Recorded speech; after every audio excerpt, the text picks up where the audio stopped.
الحمد لله رب العالمين والعاقبة للمتقين والصلاة والسلام على سيد المرسلين وعلى آله وصحبه ومن تبعهم بإحسان إلى يوم الدين. أما بعد فأعوذ بالله من الشيطان الرجيم. بسم الله الرحمن الرحيم. رب اشرح لي صدري ويسر لي أمري واحلل عقدة من لساني يفقه قولي. اللهم انفعنا بما علمتنا وعلمنا ما ينفعنا وزدنا علما آمین یا رب العالمین۔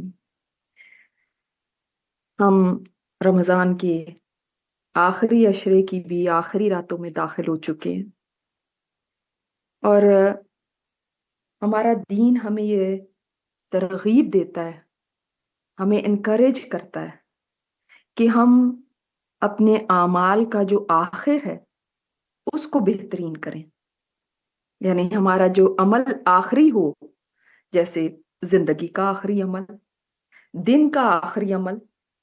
آپ دیکھیں اگر کہ رات کا بھی جو آخری پہر ہے اس کو بہت امپورٹنس دی گئی کہ اس آخری ایک تہائی رات میں دعائیں قبول ہوتی ہیں، اور اس کے اندر استغفار کرنے کی ہمیں ترغیب دی گئی ہے۔ اسی طرح آپ جمعے کا دن دیکھ لیں، جمعے کے دن کی جو عصر سے مغرب تک کی گھڑی ہے اس کے اندر ہمیں بتایا گیا کہ اس میں دعاؤں کی قبولیت ہوتی ہے۔ اسی طرح رمضان کا آخری عشرہ بتایا گیا کہ یہ بڑا ہی قیمتی عشرہ ہے، بڑا ہی فضیلت والا ہے، برکتوں والا ہے۔ ذی الحج کے جو پہلا عشرہ ہے اس کے بھی آخری دن جو ہیں یوم عرفہ اور یوم النحر، عید کا جو دن ہے اور عرفہ کا دن ہے، یہ بھی بہت قیمتی دن ہے، سب سے افضل دن ہے۔ تو آپ دیکھتے ہیں ہر ایک جگہ پر اینڈ پہ بہت ایک طرح سے اس کی زیادہ فضیلت دی گئی ہے، اس کو اور زیادہ اس کا شوق دلایا گیا، اس کو قیمتی بنانے کی طرف ہمیں توجہ دینے کی ضرورت ہے کہ ہم اس لمحے کو یا ان اوقات کی خاص طور پہ حفاظت کریں۔ آپ سورۃ القدر میں بھی دیکھیں، اس رات کے شروع کی بات نہیں کی گئی، اس رات کے اینڈ کی بات کی گئی، سلام ہی حتی مطلع الفجر، کہ فجر تک یہ سلامتی ہے۔ تو اس سے ہمیں پتہ چلتا ہے کہ ہمیں اینڈ کو صحیح کرنا ہے۔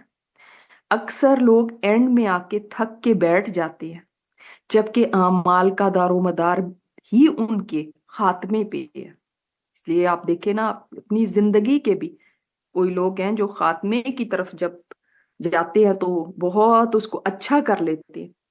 تو خاتمے پہ بہت توجہ دینی چاہیے، نہ کہ اس وقت انسان لیزی ہو کے بیٹھ جائے، یا اس وقت انسان جو پہلے کیا اس کو ہی کافی سمجھ کے اور یہ سوچے کہ اب تو کافی کر لیا ہے تو اب کیا ضرورت ہے۔ نہیں، خاتمہ جو ہے وہ بیسٹ ہونا چاہیے، اینڈ بیسٹ ہونا چاہیے۔ اور اس میں خاص طور پہ جو دعا ہمیں سکھائی ہے آپ صلی اللہ علیہ وسلم نے، اس کو زیادہ مانگنے کی ضرورت ہے۔ اس میں بخشش کی دعا ہے، اس کے اندر اللہ تعالیٰ سے ہم نے مانگا ہے کہ اللہ تعالیٰ ہمارے گناہوں کو ایسے مٹا دے جیسے کہ وہ کبھی تھے ہی نہیں۔ اس سے آپ یہ دیکھیں کہ اگر انسان کے گناہوں کی بخشش ہو جاتی ہے تو وہ جہنم سے بچ جاتا ہے، اور تبھی وہ جنت میں جانے کے قابل ہوتا ہے۔ ابو بکر صدیق رضی اللہ تعالیٰ عنہ نے آپ صلی اللہ علیہ وسلم سے دعا کوئی بتانے کے لیے فرمایا تو آپ نے ان کو کیا دعا بتائی تھی؟